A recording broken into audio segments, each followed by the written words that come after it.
Praise road હું Stanley Macwan મારી YouTube channel Gujarati Bible સ્ટડીમાં તમારું સ્વાગત છે। મારી ચેનલને આજે અત્યારે આગળ તમે સબસ્ક્રાઈબ કરી લો અને ઈશ્વરના જ્ઞાનમાં તમે વધતા જાઓ। ઈશ્વરે ઇબ્રાહીમને દર્શન આપ્યું અને દર્શન આપીને ઇબ્રાહીમે એવું કીધું કે ઇબ્રાહીમ, હું તને જે દેશ દેખાડું તેમાં તું જા અને હું તારાથી એક મોટી કોમ ઉત્પન્ન કરીશ। એ રીતે ઈશ્વરે ઇબ્રાહીમને કીધું। એ સમયે ઇબ્રાહીમ 75 વર્ષના હતા અને જ્યારે ઇબ્રાહીમને છોકરો થયો ત્યારે ઇબ્રાહીમ 100 વર્ષના હતા। તો એક છોકરો આપતા ઈશ્વરને 25 વર્ષ કેમ લાગ્યા? શું ઈશ્વર 25 વર્ષ સુધી બાળક આપી શકે એમ નથી? શું ઇબ્રાહીમને એ ધીરજ રાખવાનું શીખવાડતા હતા કે પછી ઈશ્વર ઇબ્રાહીમના પાપો જોતા હતા? શું ઇબ્રાહીમમાં કોઈ પાપ હતું? એવું તો શું હતું કે જેના કારણે એક બાળક એ આવતા 25 વર્ષ લાગ્યા? એની પાસે શું રહસ્ય રહેલું છે? અને તમે કોઈ વસ્તુ ઈશ્વર પાસે માગો અને જો એમાં વિલંબ થઈ રહ્યો છે તે શું છે એનું કારણ જાણવા માટે આ વિડીયોને તમે આખો જુઓ।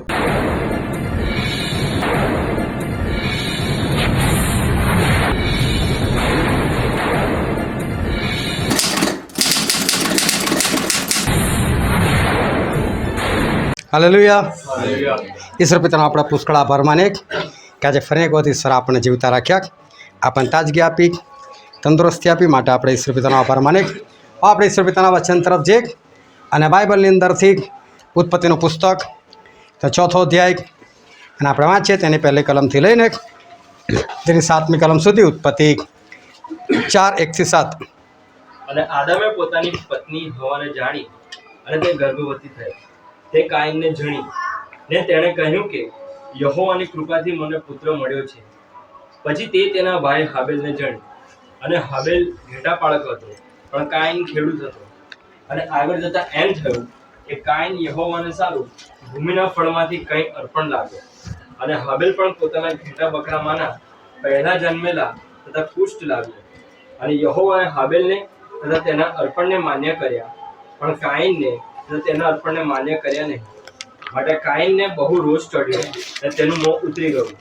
અને યહોવાએ કાઈનને કહ્યું કે તને કેમ રોષ ચડ્યો છે અને તારું મોં કેમ ઉતરી ગયું છે? જો તું સારું કરે તો તું માન્ય નહીં થશે શું? પણ જો સારું ન કરે તો પાપ તારે દ્વારે સંતાઈ રહે છે અને તારી તરફ તેની ઈચ્છા થશે ને તે પર તું ધણીપણું કરશે।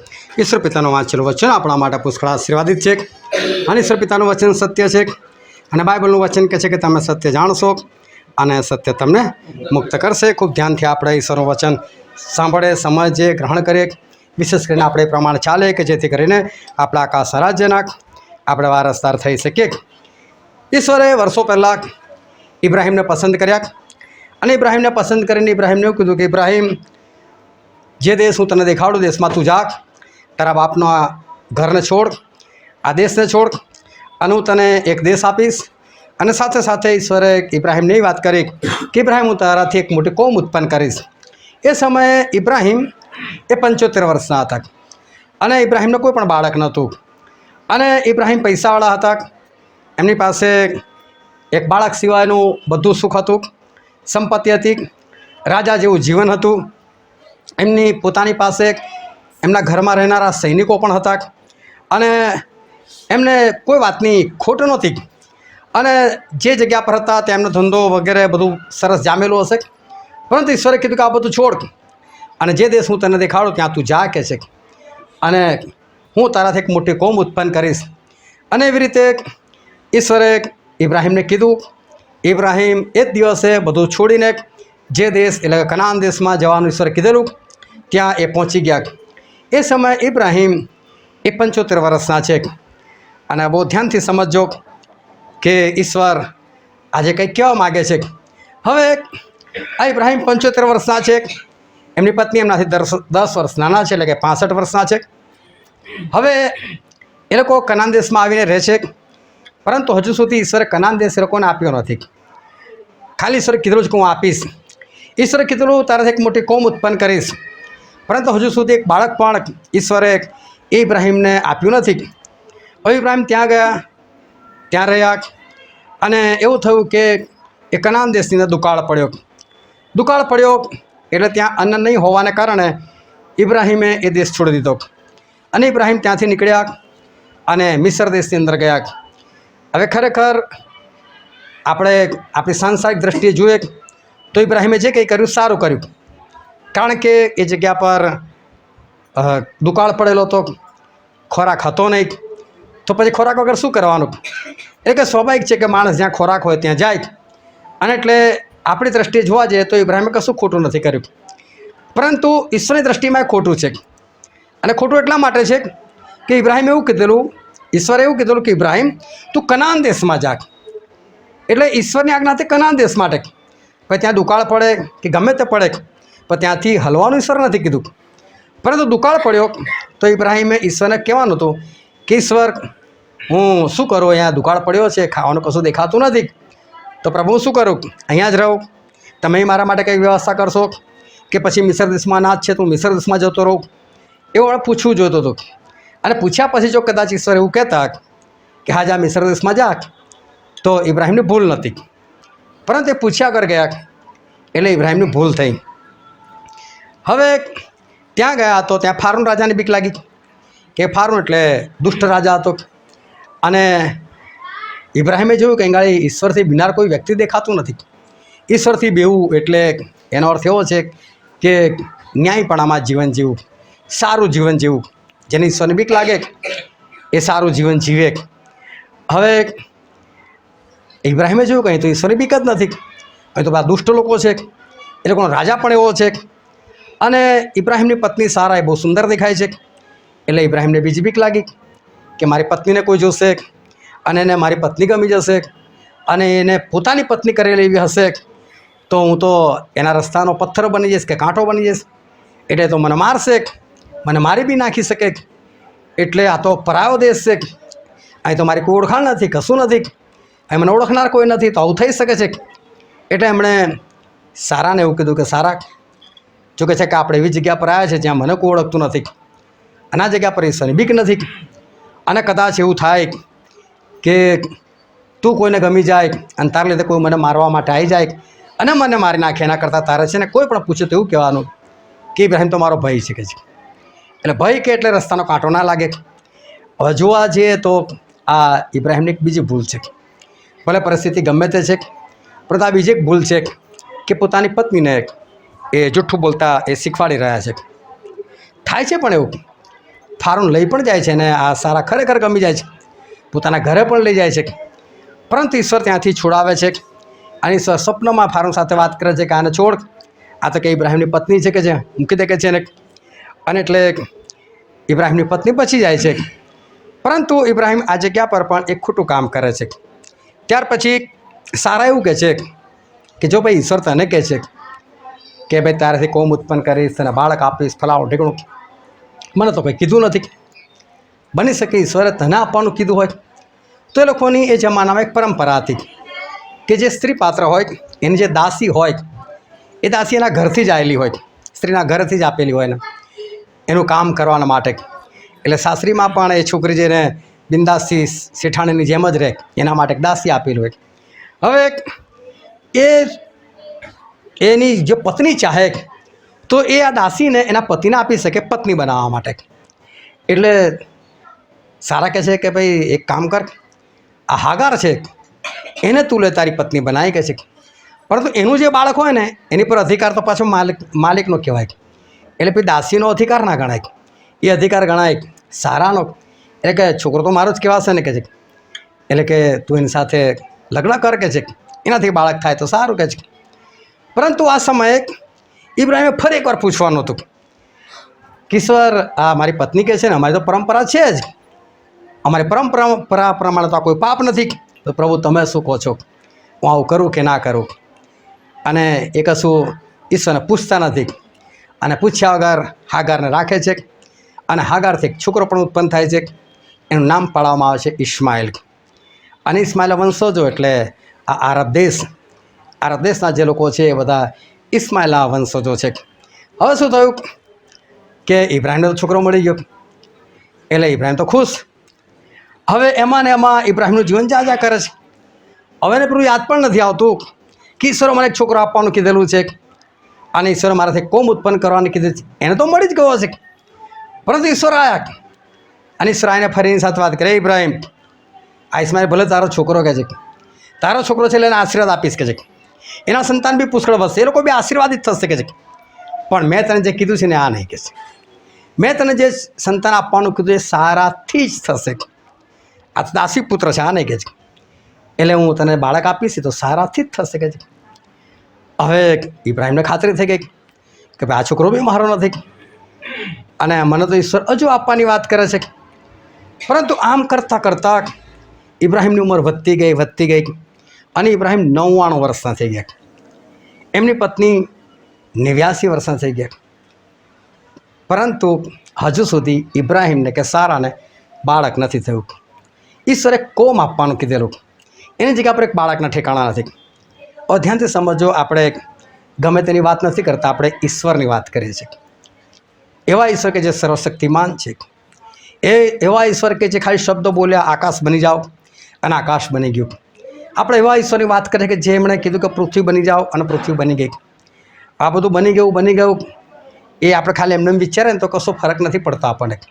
પણ તમે કદી પૃથ્વીને જુઓ, કઈ કઈ જગ્યાએ પહાડ છે, કેવી રીતે પહાડની ગોઠવણી કરવામાં આવેલી છે, કઈ રીતે નદીઓની ગોઠવણી કરવામાં આવેલી છે, નદીને કેવી રીતે ઢાળ આપવામાં આવેલો છે, અને એ નદીનું પાણી કેવી રીતે બધી નદીઓનું પાણી સમુદ્રમાં જ જાય છે, કેવી રીતે અલગ અલગ જગ્યાએ અલગ અલગ નદીઓ બે ભેગી થઈ જાય છે, કેટલા બધા ફૂલ, કેટલા બધા પક્ષીઓ, કેટલા બધા ફળ, કેટલા બધા પશુઓ.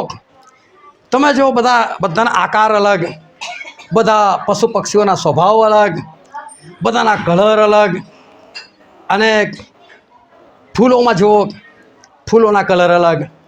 તમે કદી ફૂલ લાવીને તમે દોરીને એની અંદર કલર કરવાનો પ્રયત્ન કરજો અને ફૂલ સાથે સરખાવજો, અને તમે એ ફૂલ જો કલર ગમે એટલો ટ્રાય કરશો ને તમારે ભૂલથી બી નહીં બને. એવા ઈશ્વરે કલર આપેલા છે. હવે ઈશ્વરે આ બધી રચના કરી, પણ કેવી રીતે ખબર? ફક્ત શબ્દો બોલીને, और શબ્દો બોલીને આટલી અજાયબ જેવી પૃથ્વી બની જતી હોય. એમણે કેવું માપ લીધેલું હશે પૃથ્વીનું, એમના મગજમાં કેવું માપ હશે, આટલા માપની પૃથ્વી બની જાઓ, અને એટલા માપની પૃથ્વી બની ગઈ. એમણે જ્યારે ફૂલ કીધું હશે ફૂલ બની જાઓ, ત્યારે એમના હૃદયની અંદર કલ્પનાઓ હતી કે આટલા પ્રકારના, આટલા કલરના, આવા આકારના આટલા ફૂલો બનવા જોઈએ. હવે વિચાર કરો કે આ વિચાર કંઈથી આવે કોઈને? પણ આપણા ઈશ્વર એટલે આપણે ગમે તેવા ઈશ્વરની વાત નથી કરતા, આપણે જોરદાર ઈશ્વરની વાત કરે છે. અને એવા જોરદાર ઈશ્વરને એક બાળક આપતા 24 વર્ષ વીતી જાય, અને 24 વર્ષ સુધી ઇબ્રાહિમને બાળક જ ના મળે. શું ઈશ્વર એક બાળક ના આપી શકે? શું હા ઈશ્વર આટલું કામ ના કરી શકે? આવું તો ઘણી વખત થયું છે કે જે લોકોના માટે પ્રાર્થના કરી હોય અને બાળક થયું હોય. એકવાર એક હિન્દુ પતિ પત્ની હતા, એ લોકોને એક છોકરી થયેલી હતી, અને છોકરી થઈને કદાચ 2 કે 3 દિવસમાં કે 2 કે 3 મહિનાની અંદર મરી ગઈ છોકરી. છોકરી મરી ગઈ, લોકો બહુ દુઃખી હતા. એટલે મને એક ભાઈ લઈ ગયા, મને કે ચલો ને તમે દિલાસો આપો ને થોડો, કે છે. સારું, આવો ગયો તો મેં તો દિલાસો આપ્યો કે ભાઈ કંઈ નહીં ચલો શાંતિ રાખો. ફેબ્રુઆરી મહિનો હતો, મેં કોઈ વાંધો નહીં, આવતા ફેબ્રુઆરીમાં તમારા ખોળામાં સુંદર બાળક હશે, બાબો હશે. એમ કે નામ તો આજ બેબી જોયું, આજ બેબી મેં કહ્યું તો મરી ગયો, વાર્તા પતી ગઈ છે. એને તમે બાળી પણ આવ્યા છો, પરંતુ ઈશ્વર તમને આવતા ફેબ્રુઆરીમાં બાબો આપશે. એમ હું તો આશ્વાસન માટે આમ જ બોલ્યો. મને ખબર છે કે મને કોઈ ઈશ્વરે દ્રોણી નથી આપી, મેં કોઈ ઠોસ્યું નથી કે આ થઈ જ જશે, આવું બી નથી કીધું. પણ મેં કીધું, અને બીજા ફેબ્રુઆરીમાં તો પેલા ભાઈ મને ફરી બોલા, ચલો ને કે મને કે તમને યાદ છે કે આપણે ગઈ વખતે ગયેલા જેવી છોકરી મરી ગયેલી હતી, તમે આવું બોલેલા. મને યાદ આવ્યું કે શું થયું યાર, તો ખરેખર એમનો છોકરો જન્મ્યો છે કે ફેબ્રુઆરી મહિનો છે.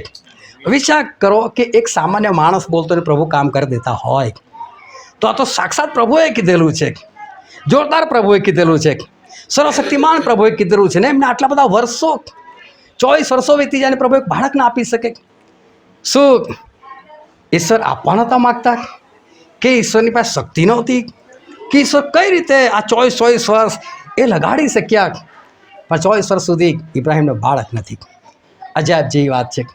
અને તમે જો આ 24 વર્ષ દરમિયાન ઇબ્રાહિમ કદી કોઈ બીજા પાસે નથી ગયા કે ચલો આ પ્રભુ તો મને બોલાવીને કહી દીધું, પણ આટલા બધા વર્ષો વીતી ગયા, બીજા કોઈની પાસે કદી નથી ગયા. હા, મેં જે દેખાડી એવી અમુક ભૂલો થઈ, પરંતુ બીજી કોઈ ભૂલો નથી થઈ એમનાથી. કોઈ બીજાની પાસે ગયા હોય કે પ્રભુ પરનો વિશ્વાસ છોડી દીધો હોય, પ્રભુને માનવાનું બંધ કરી દીધું હોય, આવું કશું જ નથી કર્યું. પણ છતાં બોલો બાળક નથી થયું. પરંતુ બાઇબલની અંદર એક કલમ આપણે વાંચીએ, ઉત્પત્તિનું પુસ્તક, તેનો 17મો અધ્યાય અને તેની પહેલી જ કલમ. અને ઇબ્રાહિમ 99 વર્ષનો થયો ત્યારે યહોવાએ ઇબ્રાહિમને દર્શન આપ્યું ને તેને કહ્યું, સર્વસમર્થ દેવ હું છું, તું મારી સમક્ષ ચાલ ને પરિપૂર્ણ થા. બાઇબલનું વચન એવું કહે છે કે ઇબ્રાહિમ કેટલા વર્ષના થયા? 99 વર્ષના. એટલે 75 વર્ષના ત્યારે ઈશ્વર બોલાયા. અત્યારે 99 વર્ષના થયા, એટલે વચ્ચે 24 વર્ષનો ગાળો વીતી ગયો છે. આ 24 વર્ષ પછી ઈશ્વર ઇબ્રાહિમને ફરી બોલાવે છે. હે ઇબ્રાહિમ, અહીંયા કહે છે. પણ આ જગ્યા પર આપણે જે કલમમાં છે ત્યાં બાળકની વાત નથી, પણ ત્યાં પ્રભુ કંઈક અલગ કહે છે. ઇબ્રાહિમ, સર્વ સમર્થ દેવ હું છું. બહુ ધ્યાનથી સમજો પ્રભુ ઈશ્વરના શબ્દો. સર્વ સમર્થ દેવ હું છું. બીજો શબ્દ પરિપૂર્ણ થાક અને મારી સમક્ષ ચાલ કે છે. હવે આ પ્રભુ આ 3 વાતો આ જગ્યા પર એ ઇબ્રાહિમને કરે છે. એમાં સૌથી પહેલી વાત એ છે કે ઇબ્રાહિમ, સર્વ સમર્થ દેવ હું છું. હવે હું કોઈને જઈને એવું કહું કે તમારામાંથી કોઈની પાસે આવ્યું હું સ્ટેનલી છું, તો તમને હસવું આવે. ઓળખે જ છે ને ભાઈ, તું સ્ટેનલી જ છે, ઓળખે છે. એટલે કોઈ ના ઓળખતો નહીં, જો હું સ્ટેનલી છું, તો અચ્છા તમે સ્ટેનલી છો, બરાબર. પણ જે ઓળખે જ છે એને જેને કહેવાની શી જરૂર છે? પણ પ્રભુ આ જગ્યા પર એવું કહે છે કે સર્વ સમર્થ એવું હું છું. જો આટલી બુદ્ધિ મને હોય અને ઓળખીતાનું હું ના કહેતો હું સ્ટેનલી છું, તો પ્રભુ એમના ઓળખીતાને થોડા કહે. એનો મતલબ ઇબ્રાહિમને આ વાતની નથી ખબર કે ઈશ્વર એ સર્વશક્તિમાન દેવ છે, સર્વસમર્થ ઈશ્વર છે. એટલે ઈશ્વર સૌથી પહેલાં ઇબ્રાહિમને યાદ દેવડા છે કે ઇબ્રાહિમ, સર્વ સમર્થ દેવ હું છું. એટલે ઇબ્રાહિમ, તું જે હાગાર પાસે ગયો ને એ તારી ભૂલ હતી. જો ડાયરેક્ટ નથી કીધું હાગાર પાસે ગયો તારી ભૂલ છે, આડકત રીતે કહે છે. તું કનાન છોડીને મિસ્ર દેશમાં ગયો, દુકાળ પડ્યો, તારી ભૂલ છે. હું સર્વ સમર્થ છું, એટલે ભલે ને દુકાળ હોય હું પૂરું કરી શકું, ભલે ગમે તે હોય, પણ હાગાર પાસે જવાની જરૂર નથી. સારાથી ઉચ્ચ બાળક આપી શકું એમ છે. હું સર્વ સમર્થી છું. પણ આ શબ્દની અંદર ઇબ્રાહિમની બધી ભૂલો સમાયેલી છે. જે ઇબ્રાહિમે ભૂલો કરી, અરે ફારૂનથી હું બચાવતો, શું કામ કહે છે કે આ મારી બહેન છે, એની પાસે શું કામ બોલાવડે છે, આ મારો ભાઈ છે, કેમ જૂઠું બોલાવડાય? સર્વ સમર્થ હું છું, બધું જ કરી શકું એમ. આ એક શબ્દની અંદર ઇબ્રાહિમની બધી ભૂલો છુપાયેલી છે. અને સર એક શબ્દથી બધું જાહેર કરે કે ઇબ્રાહિમ, આ તારી ભૂલ છે, સર્વ સમર્થ એવું હું છું. અને પછી બીજો શબ્દ વાપરે છે, મારી સમક્ષ ચાલ, એટલે કે મારી સામે ચાલ, એટલે કે મારે સંતને ના ચાલીશ. આ સમજવા જેવી વસ્તુ છે. મારી સમક્ષ ચાલ. જો તમારે એક આવો જ એક એપાર્ટમેન્ટ હતો અને નીચે પેલું પાર્કિંગ છે ને, એમાં એપાર્ટમેન્ટની બધી સ્ત્રીઓ બેઠેલી હતી. હવે એપાર્ટમેન્ટનો જ એક ભાઈ બહારથી બાઇક લઈને આવ્યો, બધી સ્ત્રીઓને પણ બધી શાંત બેઠેલી હતી. એટલે પેલા આશ્ચર્ય હતું, સ્ત્રીઓને બધી શાંત. એટલે કેમ બધા શાંત બેઠા છો? તો કે બધે અહીંયા જ છે. એટલે વાત કોની કરીએ? ટોપિક જ નથી. કોઈ ગેરહાજર હોય તેની વાત કરે. તમારે કોઈને ભૂંડાઈ બોલ્યું હોય, કોઈની નિંદા કરી હોય, તમારે કોઈનું ખોટું કરવું, તેની ગેરહાજરીમાં કરવું પડે. પ્રભુ શું કહે છે? મારી સમક્ષ ચાલ. એટલે મારી સમક્ષ ચાલીશ ને તારાથી આમ તેમ ભૂલો નહીં થાય. એટલે બીજી વાત, હું સર્વસમર્થ ઈશ્વર છું. બીજું, ઇબ્રાહિમ મારી સમક્ષ ચાલ, મારી સાથે રહે. એટલે તને કોઈ ખોટા વિચાર નહીં આવે, કેમ કે તને ખબર વિચાર આવશે તો મને ખબર પડશે. એટલે પેલો વિચાર નહીં કરી શકે. કોઈની પર ખોટી નજર નાખી હોય, બાજુમાં પ્રભુ છે, નહીં નંખાય. જૂઠું બોલવું છે, બાજુમાં પ્રભુ છે, નહીં થાય. ચોરી કરી છે, બાજુમાં પ્રભુ છે, નહીં થાય. એટલે જો પ્રભુ સાથે હોય અને તમે પ્રભુ સાથે ચાલો તો કોઈ પણ પ્રકારનું પાપ ના થાય. પાપ કરવું હોય ને, બહુ ધ્યાનથી સમજો, કોઈ એવી જગ્યા છે કે જ્યાં પ્રભુ નથી? છે આ દુનિયામાં કોઈ એવી જગ્યા જ્યાં પ્રભુ નથી? પણ તમારે પાપ કરવું હોય ને તો એક જ વસ્તુ છે, વધસ્તંભ જોઈએ તમને. અને વધસ્તંભ જોઈએ ને એની પર પ્રભુને મારી નાખવા પડે, તો તમે પાપ કરી શકો, જો તમને વિશ્વાસ હોય તો. મેં એક વાર વાત કરી, 4 છોકરાઓ હતા, સરસ પિક્ચર જોવાનો પ્લાન બનાવેલો. ચલો પિક્ચર જોવા છે. 4 જણ તૈયાર થઈ ગયા, સમય થઈ ગયેલો હતો. ચલો નીકળીએ. ઊભા થયા, દરવાજે પહોંચ્યા ને ઘંટડી વાગી. કે આપણે નીકળવું છે ને કોણ આવ્યું? ખોટું તો સામે પ્રભુ શું યાર, પ્લાનની પથારી ફેરવી નાખી. પ્રભુ શું આવી ગયા, પિક્ચર જોવા કેમ જોવાનું? એટલે કે શું કરે, કંઈ નહીં, બહાનું બતાવી દે. ઓ પ્રભુ બેસો બેસો, તો અમે આવ્યા છો, તો તમારે આગતા સાગતા કર્યું ને બજાર જઈને આજ કશુંક લઈને આવ્યા છે. પ્રભુ કે એકલો એકલો શું કરું કે ચલો તમારી જોડે આવું જ કે પેલાનો કે એકવાર અહીંથી નીકળી જાઓ પછી પિક્ચર જોઈને આવી શકું. પ્રભુ તો કે હું જોડાવું તો એટલા બધા બહાના કાઢે છે, આ આમ જવું છે, પેલી બાજુ ફલાણું જવું છે. તો પ્રભુ દરેક વખતે એક જ વસ્તુ કે હું આવું છું ને, હું આવું છું ને. એટલે પછી 4 જણા અલગ ખૂણામાં ગયા, શું કરે કે તો કે વધુ સમલાવો કે છે, મારી નાખો આને તો જ કામ થશે. એટલે બહુ ધ્યાનથી સમજો, પાપ એ પ્રભુને માર્યા વગર ના થાય. એટલે બાઇબલમાં એવું કહે છે કે તમે પાપ કરો છો ને તો મને વધસ્તંભે જણો છો.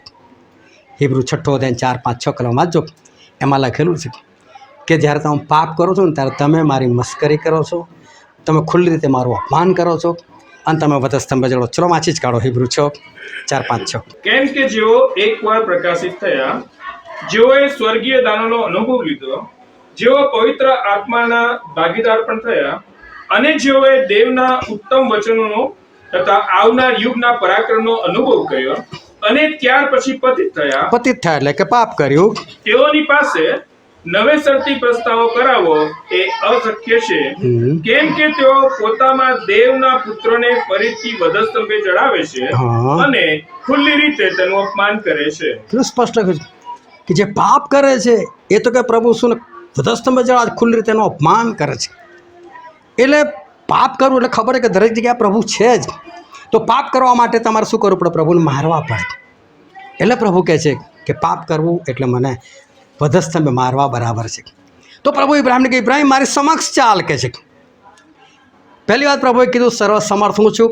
એ શબ્દની અંદર ઇબ્રાહિમની બધી ભૂલ છુપેલી હતી દેખાડી દીધી. ઇબ્રાહિમને ખબર પડી ગઈ. બીજી વાત કીધું મારી સાથે ચાલ, એટલે મારી સાથે ચાલીશ, મારી સમક્ષ ચાલીશ, આ ભૂલો નહીં થાય. અને ત્રીજી વાત કીધી પરિપૂર્ણ થાય, એટલે કે સંપૂર્ણ થઈ શકે છે. એટલે જો માણસ આટલો વિશ્વાસ કરે કે પ્રભુ સર્વશક્તિમાન, આ જો માણસ ઈશ્વરની સાથે ચાલતો હોય એટલે ઓટોમેટિક પરિપૂર્ણ એ થઈ જાય, સંપૂર્ણ થઈ જાય. પણ ઇબ્રાહિમને નામ આપવામાં આવ્યું છે વિશ્વાસીઓનો પિતા. એટલે કે જેટલા બી વિશ્વાસીઓ છે ને બધાનો બાપ કોઈ જોઈએ ને તો ઇબ્રાહિમ. એટલે હું ઘણી વખત કહું છું કે બાઇબલમાં બહુ મોટા મોટા વિશ્વાસીઓ થઈ ગયા.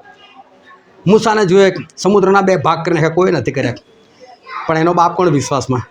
તો ઇબ્રાહિમ. હા, એટલે ઇબ્રાહિમ દરેકના બાપ. એમના જેવો વિશ્વાસ કોઈ નથી કર્યો એવું બાઇબલ કહેવા માગે છે. એમના જેવા વિશ્વાસી કોઈ નહીં. હવે આ ઇબ્રાહિમને ખબર પડી ગઈ મારે કરવાનું છે શું. ઈશ્વર સર્વશક્તિમાન છે અને મારે એમની સમક્ષતામાં ચાલવાનું છે, એટલે હું થઈ જઈશ પરિપૂર્ણ. આ ભાન થયું 99 વર્ષે. આ 99 વર્ષે ભાન થયું અને 100 વર્ષના થયા ને ત્યારે એમને ઈસાક જન્મ્યો. હાલેલુયા. ધ્યાનથી સમજો. જ્યારે એમને ખબર પડી ગઈ કે મારે શું કરવાનું છે, મારે કેવો વિશ્વાસ કરવાનો છે, મારે પરિપૂર્ણ થવાનું. જેવા પરિપૂર્ણ થયા ઓન ધ સ્પોટ બાળક, એ બાળક જન્મવા માટે 9 મહિના જોઈએ એટલે આમનો 1 વર્ષ બીજું વધી ગયું અને 99 જગ્યાએ 100 વર્ષના થઈ ગયા. પણ જેવું ખબર પડી કે પરિપૂર્ણ થવું જોઈએ, પરિપૂર્ણ થયા એટલે તરત જ ઇબ્રાહિમને બાળક જન્મ્યું. આ વસ્તુ આપણા દરેક વિશ્વાસીઓ માટે બહુ જરૂરી છે. આજે માણસો શું કરે છે કે ઈશ્વર પાસે માગે છે અને શરત પાછી કે જો પ્રભુ તમે આટલું કરી નાખશો ને તો હું પણ આમ કરીશ. એટલે પ્રભુ તો કરી જ શકે છે, પ્રભુ તો કરી શકે. કેટલા લોકો માને બીમાર ને, જો પ્રભુ અમારો પતિ અમારી પત્ની જે સાજી થઈ જશે ને તો પ્રભુ તમારા સેવકને હું જમાડીશ. સેવક ભૂખે તો મરતો નહીં કે તમારા જમાડવાથી વધારે કશું થવાનું છે નહીં. પણ માણસ એક માનતા જો પ્રભુ તમે આવું કરશો તો હું આવું કરીશ. પણ પ્રભુને ઉલટું કોને? પ્રભુ તમે તો આને બચાવવાના જ છો, તમારામાં છે જ તાકાત, હું આજે જમાડું છું. એ કંઈ થાય પહેલાં આપણે પ્રભુ પાસે પહેલાં પ્રભુ તમે કરો ને તો હું કરું. હવે પ્રભુ ઇબ્રાહિમને શું સમજાવવા માગતા? તું આ કર તો તને બાળક મળે. હવે માણસો ઉલટા થઈ ગયા, પ્રભુ તમે આ કરો ને તો મારી પર વિશ્વાસ કરું. પ્રભુને કોઈ જરૂર નથી કે તમે વિશ્વાસ કરો કે ના કરો. પ્રભુને શું પડેલી છે? પ્રભુ આપણને પ્રેમ કરે છે, વસ્તુ અલગ છે. પરંતુ આપણા વિશ્વાસ, ચલો એક જણ સ્વર્ગમાં ના ઘૂસી ગયું તો એ શું થવાનું? કેટલાય બધા લોકો નરકમાં જવાના છે. એક ઓછો વળી સ્વર્ગમાં, બીજું શું? પણ પ્રભુનો પ્રેમ છે. પ્રભુએ આપણા માટે જીવ આપ્યો છે ને, એટલે પ્રભુ નથી ચાહતા કોઈ પણ માણસ નરકમાં જાય. એ એમનો પ્રેમ છે. પણ છતાં જનારા જવાના જ છે ને, તો પ્રભુનો શું ફરક પડવાનો છે? પરંતુ માણસ જે છે એ લોકો ઉલટું વિચારે છે. એ લોકો એમ કહે છે કે જો પ્રભુ તમે આવું કરો ને તો પછી હું આ કામ કરું. કેટલા લોકો તો એવું કહે છે કે જો મારું આ કામ થઈ જાય ને તો હું પ્રભુ પર વિશ્વાસ કરું. તું વિશ્વાસ કર તો પ્રભુ કામ કરશે. આ તો સામે જ પ્રભુ તમે કામ કરો ને તો પછી હું વિશ્વાસ કરું. તો ધ્યાનથી સમજો, પરિપૂર્ણ થવું ને એ આપણી જરૂરિયાત છે. અને તમે પરિપૂર્ણ થાઓ એટલે તમારા બધા કામ કરવા એ ઈશ્વરની ફરજ છે. ધ્યાનથી સમજો, પરિપૂર્ણ થવું એ તમારું કામ છે. અને તમે પરિપૂર્ણ થયા તો તમારા બધા કામ પૂરા કરવા ઈશ્વરની ફરજ બની જાય છે. પછી ઈશ્વર કરશે તમારા જીવનમાં કામ. તમારે કહેવાની પણ જરૂર નહીં પડે, તમારે માગવાની પણ જરૂર નહીં પડે, પરંતુ ઈશ્વર એ ચોક્કસ એ કામ કરે છે. પણ જો માણસના જીવનની અંદર પરિપૂર્ણતા ન આવે તો ધ્યાનથી સમજો, વચન થોડું ભાર લાગશે, પણ જો માણસના જીવનની અંદર પરિપૂર્ણતા ના આવે તો પ્રભુએ કશું આપવાનું વચન બી આપ્યું હોય ને તોય લઈ લેશે પાછું, તોય પાછું લઈ લેશે. પ્રભુએ કશું કરવાનું કીધું હશે ને તોય કે પાછું લઈ લેશે. એક યાજક હતા એલી નામના, અને એલી નામના યાજક હતા અને એમના બાળકો પણ હતા. હવે આ પ્રમુખ યાજક એટલે કે જે મુખ્ય યાજક કહેવાય એક, અને ઈશ્વરે આ લોકોની સાથે એક નક્કી કરેલું હતું કે જે પ્રમુખ યાજક બને પછી એનો છોકરો પ્રમુખ યાજક બને, પછી એનો છોકરો બને, એટલે વંશ પરંપરા આ પ્રમુખ યાજક બનતા જ રહે. એટલે ઈશ્વરે આ એલી સાથે પણ એવો કરાર કરેલો કે એલી તું તારા પછી તારો છોકરો, એના પછી એનો છોકરો, તો તમે સતત હંમેશના માટે તમે પ્રમુખ યાજક બનશો. હવે શું થયું કે આ એલી યાજકના 2 છોકરા એ બરાબર નહોતા ચાલતા, એ કુકર્મ કરતા હતા, ખોટી રીતે વ્યવહાર કરતા હતા. એટલે એ વાત આવી એલી પાસે. એલીના 2 છોકરાને ધમકાયા બી ખરા, ઠપકો પણ આપ્યો, પણ જે રીતે ઈશ્વર ચાહે છે ને એ રીતે નહીં. જો મા બાપ તરીકે તમે ઠપકો આપો વસ્તુ બરાબર છે, પરંતુ નીતિવચનમાં તો એટલે સુધી લખ્યું કે જે પોતાના છોકરાને સોટી નથી મારતો ને એનો દુશ્મન છે. એનો મતલબ મારવું પણ જોઈએ. જો છોકરા નથી માનતા, તમારા કહેવામાં નથી તો મારો, એને કોઈ વાંધો નથી, એવું પ્રભુ કહેવા માગે છે. હવે આ એલી આજે કે જે પ્રમાણે પોતાના છોકરાને શિક્ષા કરવી જોઈએ, કે જે પ્રમાણે ઠપકો આપવો જોઈએ, એ પ્રમાણે નહીં આપ્યો, અને એટલે ઈશ્વરને ખરાબ લાગ્યું. અને પછી ઈશ્વર એક સેવકને એ એલી પાસે મોકલ્યા. અને આપણે કલમ વાંચીએ 1 સમુએલ તેનો 2 અધ્યાય અને 27-30 વાંચો તો. દેવના એક ભક્તે એલી પાસે આવીને તેને કહ્યું, યહોવા એમ કહે છે કે જ્યારે તારા પિતૃનું કુળ મિસરમાં ફારોનના કુળની ગુલામીમાં હતું ત્યારે મેં તેઓને દર્શન દીધું હતું કે નહીં, અને મારો યાજક થવા, મારી વેદી પર યજ્ઞ કરવા, ધૂપ વાળવા ને મારી આગળ એફોદ પહેરવા માટે મેં તને ઇઝરાયેલના સઘળા કુળોમાંથી નિવેડી કાઢ્યો હતો કે નહીં?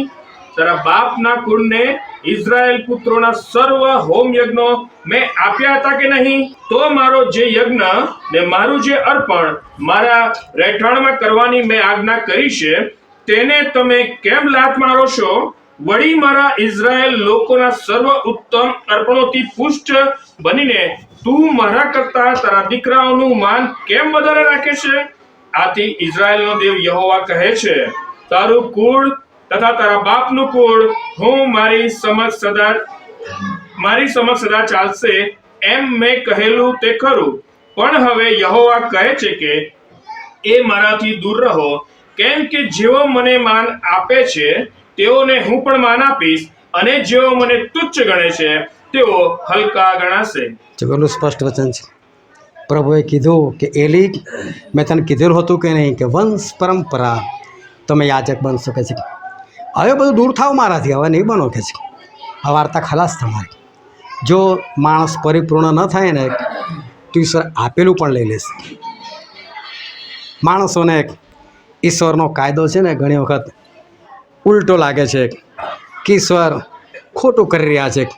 આવું તો હોતું હોય, કેટલા બધા વિધર્મીઓ છે, લોકોને આમ મળી જાય તેમ મળી જાય છે, અને અમે ઈશ્વર પાસે ચાલે છે તો થોડી બાબત માટે ઈશ્વર અમને આપતા નથી. આવું થોડું હોય, લોકોને ઈશ્વરનો કાયદો ખોટો લાગે છે. પણ તમે ધ્યાનથી સમજો, ઈશ્વરનો કોઈ કાયદો ખોટો નથી. તમારે અહીંથી અમેરિકા જવું હોય અને તમે ટ્રમ્પને ફોન કરો કે હું એકવાર આવી જાઉં છું અમેરિકા, ત્યાં એને ઇન્ડિયાનો પાસપોર્ટ બી બનાવી લઈશ, ત્યાં એને વિઝા બી બનાવડાવી લઈશ, એકવાર મને અમેરિકામાં એન્ટ્રી તો મારો તો પછી બધું કરી લઈશ. આપશે એન્ટ્રી? જો કાયદેસર ગયા લોકોને કાઢી મૂક્યા તો. હવે તો આટલું જાણીને અમુક લોકોને જવું છે, હજુ કેટલા લોકોને ફોરેન જવું છે, ખબર નહીં. ઇન્ડિયાનો અને ફોરેન જાય, બહુ ધ્યાનથી સમજજો, સમજવા જેવી વાત છે. એટલે છે ને એક હલકી કોમ કહેવાય. હા, જેમ બધા લોકો કહે છે ને આ યુપી બિહારે આવીને સારું કમાઈ લે છે ગાડી. હા, અમેરિકા માટે ઇન્ડિયાનો યુપી બિહાર્યા જેવા. હા, ત્યાં કોઈ ઇજ્જત નથી હોતી.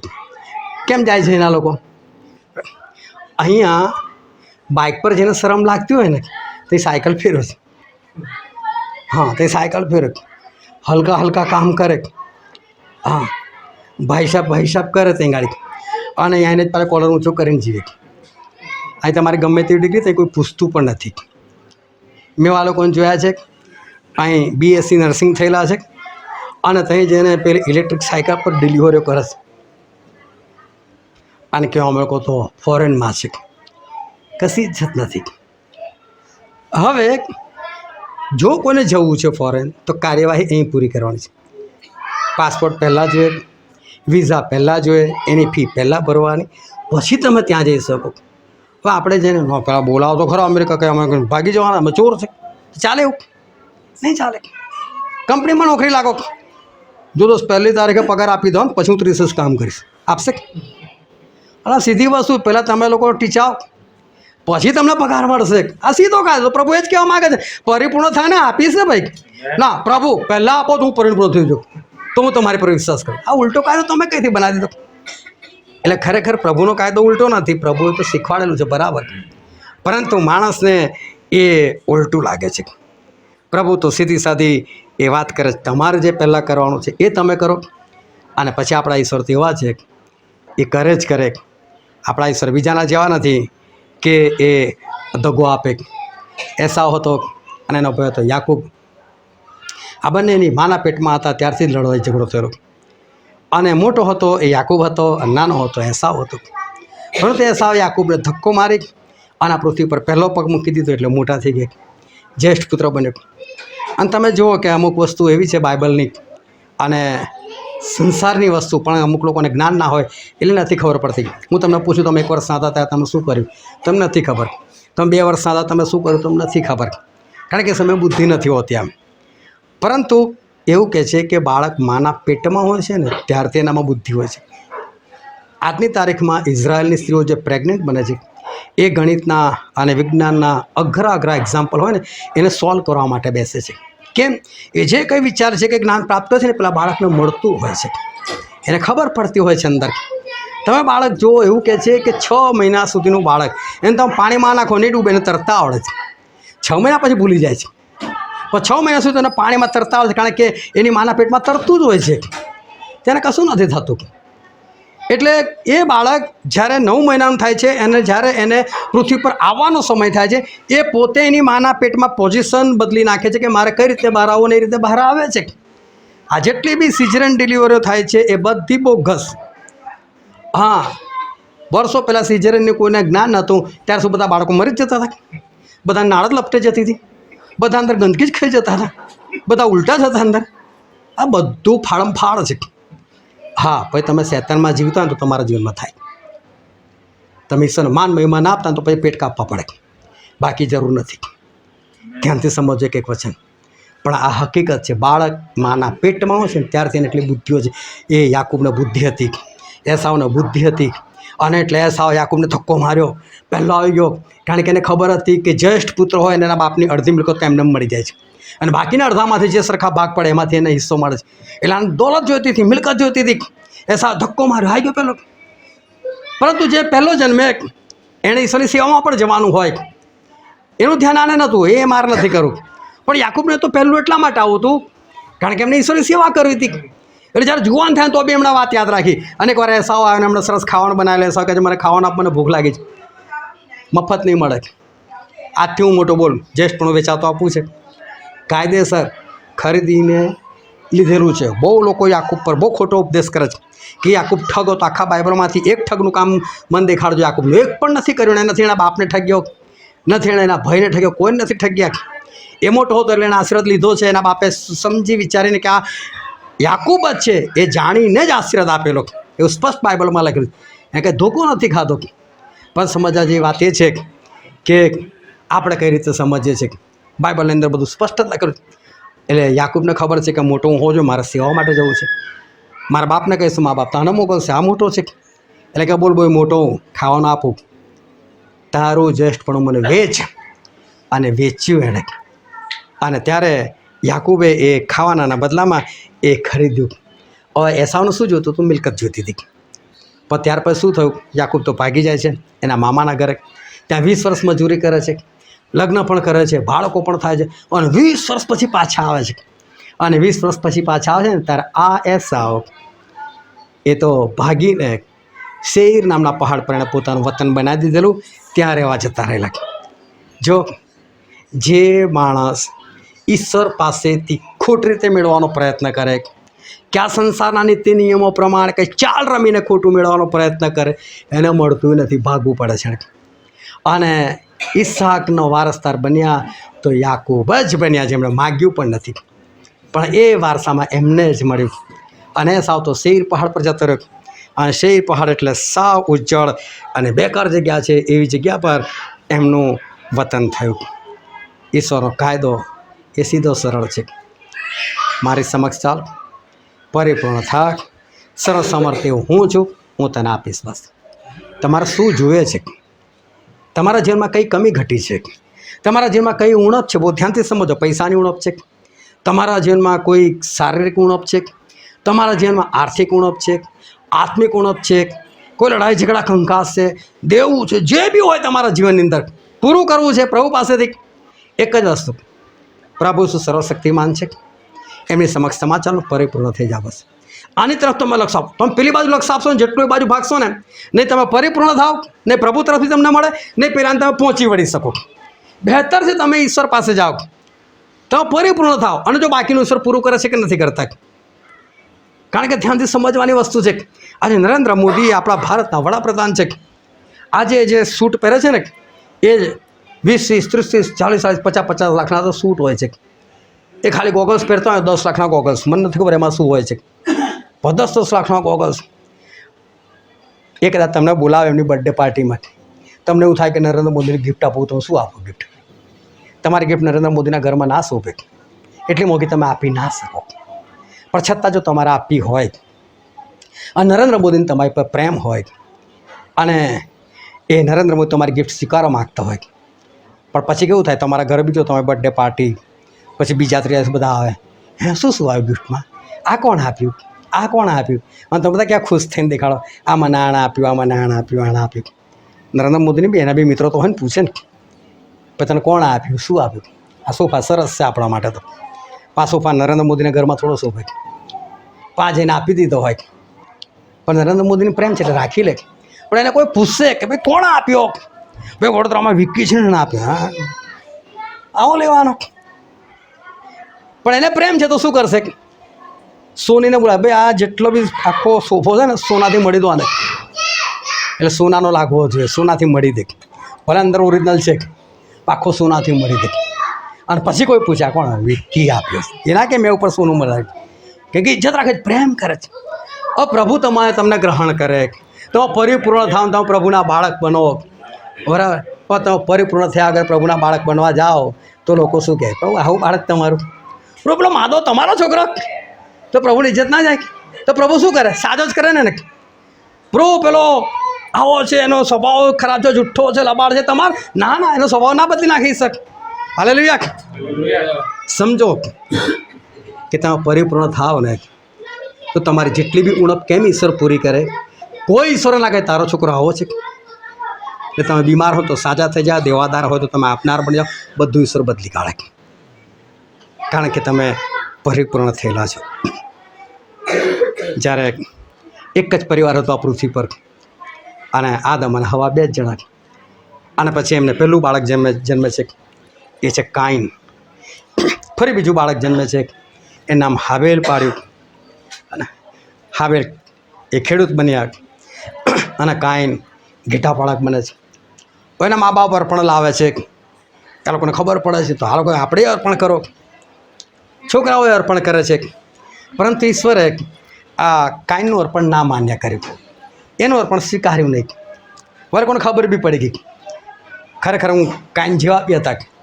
હું કાઈનને બહુ સારો માનું છું, સારો કઈ રીતે એને એટલું તો ખબર પડે મારું અર્પણ નહીં સ્વીકાર્યું. આ તો કોઈ કેટલું બી આપે છે પ્રભુને નામે, ખબર બી નહીં કે મારું સ્વીકારે છે કે નહીં સ્વીકારતા. કાંઈને એટલું તો ખબર પડી કે મારું સ્વીકાર્યું નહીં સ્વીકાર્યું, એટલું તમને ખબર પડી કે ગુસ્સો આવી ગયો, પ્રભુએ મારું અર્પણ ના ગ્રહણ કર્યું, મારું માન્ય ના કર્યું. એટલે પછી એને ગુસ્સો આવે છે હાબેલ પર. હવે જોવા જઈએ ને તો પ્રભુ પર ગુસ્સો કરવો છે, કેમ મારું ના સ્વીકાર્યું, જાઓ તમારા જોડે નહીં બોલું, તો વસ્તુ અલગ છે. પણ હાબેલનું અર્પણ માને તો ગુસ્સો એની પર, તો હારું કેમ માને, ચાલો આપણે ખેતરમાં જઈને આવે, પેલાને વગર ફોકટનો મારી નાખ્યો. પરંતુ ગુસ્સો કયો હતો? પ્રભુ પર. પ્રભુની જોડે વાત કરી હતી, પણ પ્રભુ પોતે આવ્યા ત્યાં આગળ, અને પ્રભુ આવીને કાયનની સાથે વાત કરે છે. અને કાયનની સાથે વાત કરે છે. આપણે વાંચ્યું ઉત્પત્તિનું પુસ્તક, ત્યાં 4થો અધ્યાય જે આપણે વચન વાંચ્યું, અને તેની 6ઠ્ઠી કલમ વાંચ્યો હતો. અને યહોવાએ કાઈનને કહ્યું કે તને કેમ રોષ ચડ્યો છે અને તારું મોં કેમ ઉતરી ગયું છે?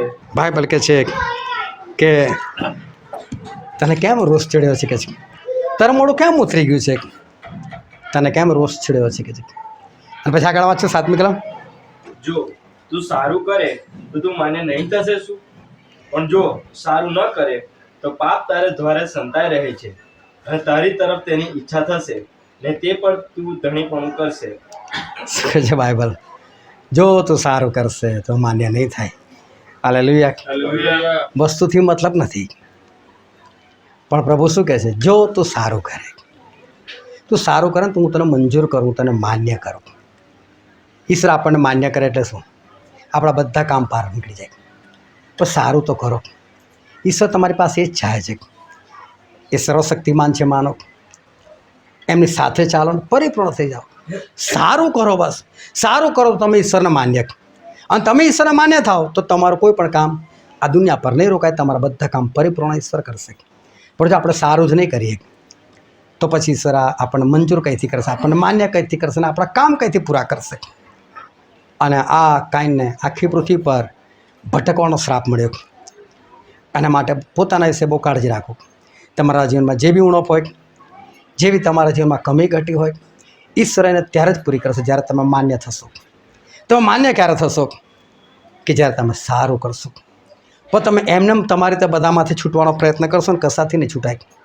એક જ બાબત છે, અને એ છે કે તમે પ્રભુને માન્ય થઈ જાઓ, તમે પ્રભુની નજરમાં પરિપૂર્ણ થઈ જાઓ, તમે સારા થઈ જાઓ, તમે સારું કરો બસ.